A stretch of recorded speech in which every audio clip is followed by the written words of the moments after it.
The biggest news story in Canberra today was not the arrival of Julian Assange, even though that will be considered the bigger news.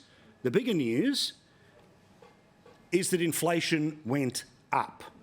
Now, this has serious consequences. Now, we've been told by the Prime Minister and the Treasurer when they were putting together and selling their federal budget that the decisions that they were announcing at the start of May were going to have little to no, in fact, the opposite effect on inflation than what actually happened in the month after they announced the budget, which was that inflation has gone up. That our responsible and methodical and measured approach to the budget is keeping pressure off inflation. Our responsible and methodical and measured approach to the budget is keeping pressure off inflation. The budget will put downward pressure on inflation. The budget will put downward pressure on inflation, not upward pressure on inflation. But as I say, the reality of what has been announced today is that inflation has gone back up. Remember, 2 to 3% is what the Reserve Bank wants it to be, and that's when they start considering cutting interest rates. It got down into the mid-3s, but now we're back up over the 4s. So, if 4% was the average, have a look at all of the things that were above average in the past month. Tobacco and tobacco taxes, which are part of the basket of goods under which they decide whether inflation is going up or down and whether or not there has to be a response via the Reserve Bank, well, that's fairly obvious. That goes through the roof. Petrol. Geez, who's been talking about petrol? Day in, day out, week in, week out, and how the government is not going to touch anything to do with it, not just the commodity, but the taxation on top of it. Insurance. Anyone who's tried to insure their car, boat, house, all the rest of it, you know it's gone up. Rent. Again, alcohol, tobacco as a combination. Electricity. Now, we were being told that power bills were starting to go down. No, all that's about to happen is from July 1, there'll be $25 a month from mansions to one-bedroom units that we will all wait, watch and see together. Health, housing, education, people buying new houses, transport, again, not just what is happening when it comes to the cars we drive, but all other forms of it, and fruit and veg. Now, fruit and veg was actually going backwards when it came to inflation. Prices had dropped, but there'd been quite a significant change in the past month.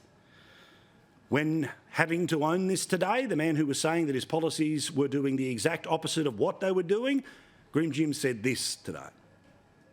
That it's not unusual around the world in countries where inflation peaked higher and earlier than it did here in Australia. It's not unusual, particularly with these more volatile monthly figures, for the number to bounce around and zigzag on the way down.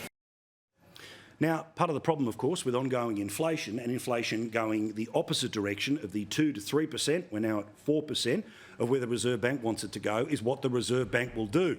Now, remember, this government has fiddled with the way that the system works, where we don't have monthly meetings, there's one every 6-ish weeks, but certainly at the next meeting, every indication is that the numbers will remain the way they are with a bunch of other inputs. We're probably going to get a damn increase, which is unbelievable.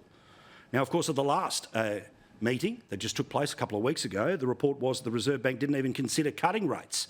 In fact, there was a discussion held about whether they should go up. Make no mistake, the information that took place today, the inflation number that appeared today, makes the case towards an interest rate increase. Now, since this government came to power, there have been 12 interest rate rises. There was one prior to that. But the difference between May 2022 and today, and I've shown you this stat how many times? $14,500. People trying to pay off a loan of $500,000 have had to find.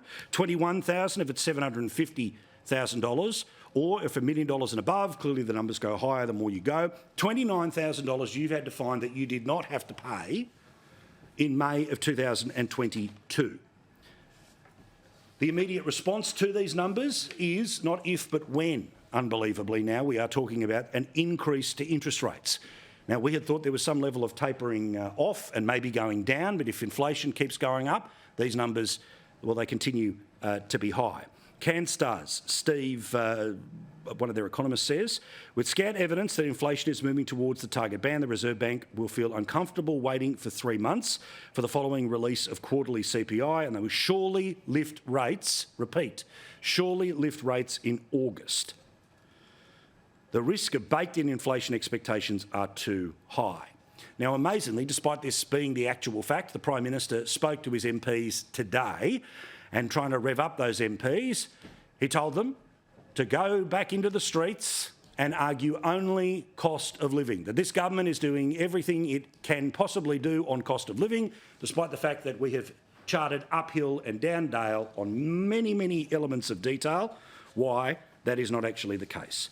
And of course, amazingly, the very same people who are going to be telling you it's all about cost of living are the same people who got a pay rise last week. The Prime Minister is now up to $600,000. Ministers, they're way over their mark as well, and of course the Governor-General best on $700,000.